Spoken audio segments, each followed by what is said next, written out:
Ni wazi kuwa Watanzania wanaendelea kukutana na ukweli mgumu kufuatia kupanda tena kwa bei ya mafuta katika masoko ya Dar es Salaam na maeneo mengine ya Tanzania. Yameendelea kuacha alama ya moja kwa moja na kugusa maisha ya uchumi wa kila mmoja katika watu wa Dar es Salaam na maeneo mengine ya Tanzania. Hali hii imeweza kuwagusa watu wengi sana, sio tu wananchi wa kawaida kwa maana abiria, lakini hata waendesha pikipiki kwa maana afisa usafirishaji, lakini madereva wa bajaji na madereva wa daladala na watu wote ambao wanatumia vyombo vya moto. Lakini si wao tu, hata wananchi wa kawaida ambao kwa namna moja ama nyingine kupanda kwa mafuta aghalabu huwagusa walio wengi sana katika wale watu husika ambao watakuwa wamo ndani ya taifa hilo husika ambapo mafuta yatakuwa yamepanda. Hii ni mara ya pili kwa kipindi cha pili mutawalian, kwa maana miezi miwili mfululizo jambo hili linatokea. Huko wananchi mabadiliko haya wanayapokeaje? Watumiaji wa vyombo vya moto mabadiliko haya wanayapokeaje? Tukawasikilize. Upandaji wa mafuta imeathiri kwa upande wetu kutokana na aina ya abiria wetu sisi. Asilimia kubwa sisi tunategemea abiria wa soko. Sasa mpaka sasa hivi abiria wamepungua, tumepunguza baadhi ya abiria. Kuna abiria ambao wanakaa karibu huwa wanatembea. Zamani nauli 600 walikuwa tunapakia tunaenda kwa haraka. Kusema kweli kwa tunaomba serikali kama kuna uwezekano wangetufanyia mpango angalau ipungue kidogo. Angalau ingefika kwenye 3500 kidogo afadhali. Ila sasa hivi tunaumia kwa kweli. Kwa ujumla limeathiri kwa mapana zaidi ya wananchi wote ambao tunategemea mafuta. Kwa mfano tukizungumzia katika swala zima la usafirishaji, kiufupi gharama zimepanda kwa kiasi kikubwa sana.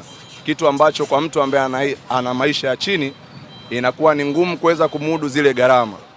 Kwa mfano sehemu ambayo alikuwa anatakiwa mtu aende kwa shilingi 1000 itabidi aende kwa shilingi 2000. Na hili swala ni jepesi sana upande wa serikali. Wanaweza wakakalkulate mazingira na yakakaa sawa kabisa. Mafuta sasa unanunua mpaka 4000, labda sehemu nyingine hadi na 500. Kwa hiyo sasa kwa sisi hapa tuna changamoto sana. Abiria mwingine ukimwambia sehemu ya shilingi 3000 unaenda 5000, mwingine anakuwa elewi.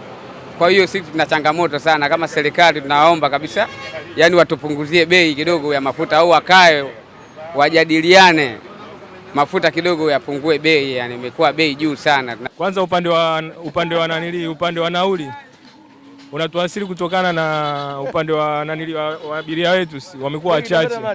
Asilimia kubwa sasa hivi abiria wengi wanatembea kwa miguu. Mafuta yanatakiwa yapungue, yashuke, bei shuke. Hii si tusiathirike. Kwa sababu mimi napakia abiria 4 tofauti na gari. Kwa hiyo abiria 4 nikisema nipakie kwa 600 inilipi? Yaani bwana bajaji nipake nyumbani. Ila kwa 1000 mimi nanilipa.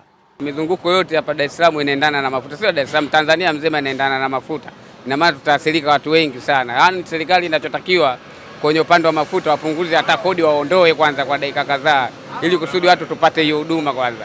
Kwa sababu mafuta sawa na umeme ndio vitu tunavitegemea sana duniani. Bado kilio ni kile kile, kelele ni zile zile, majonzi masikitiko ni yale yale kwa wale watumiaji wa vyombo vya moto kufuatia kupanda tena kwa bei ya mafuta. Ni jambo ambalo wananchi bado wanaonekana wanalipokea, lakini katika hali ya maumivu makubwa sana. Wapo ambao pia wanatoa nasaha, wanatoa ushauri kwa serikali wakitaka namna gani ambavyo wanaweza wao wakajikwamua kiuchumi licha ya kuwa mafuta yanaendelea kupanda. Hao ni baadhi ya wananchi ambao tumezungumza nao kutokea mitaa mbalimbali ya jiji la Dar es Salaam. Nyuma kamera ni Tarki Najmi na Abdul Karim Ibn Abdurrahman. Mimi ni Mwana Male Mashi. Asante. Kishki TV, nuru ya dini yako.